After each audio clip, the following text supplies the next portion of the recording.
My name is Alexandra. I'm a licensed mental health counselor here in New York State. I joined CCA last October, so about a year ago. I am a clinical supervisor slash mental health specialist with the whole New York City office.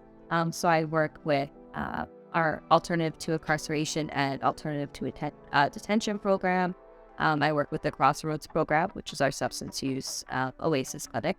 And then I also work with our Next Gen, which is our youth department. So when I think of community alternatives, like the thought that comes to mind is that a lot of the individuals that we work with and everyone, we're all part of a community, right? Like we have communities that we branch off on and things that happen to us and the way that we engage with our communities affects wider and wider.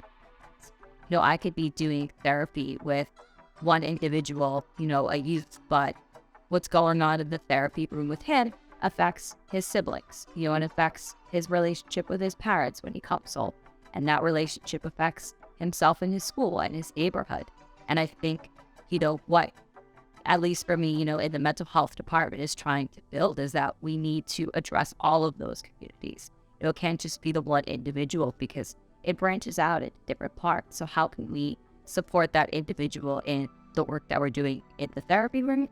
And how can we support the rest of the communities they're working with, whether it's their family, being able to bring their family in and give them more resources, branching out even more to engage with schools, or us being able to get more into the communities to kind of show what we have to offer.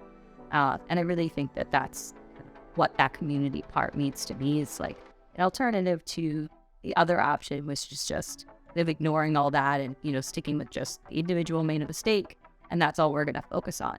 But there's so many other pieces throughout our lives that go into that. In order to fix so many other problems within an individual's life, you have to focus on their coping skills, their communication with their family, their ability to, build themselves up in their self-image. Without any of those things, they're just going to keep, I think, going through life in the same way, not understanding why they're feeling the way that they're feeling, or why they're experiencing some of these anxieties, or, not being able to go outside. What does that mean?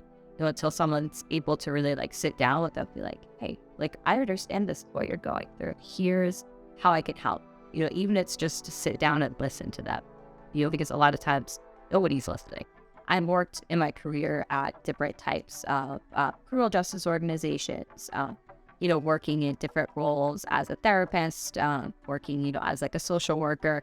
And I've really found that the people that I've worked with within CCA just have such this large passion and empathy for the people that they work with. I've never seen people work more tirelessly to help a person and who have really at the forefront of their mind, we are client-centered.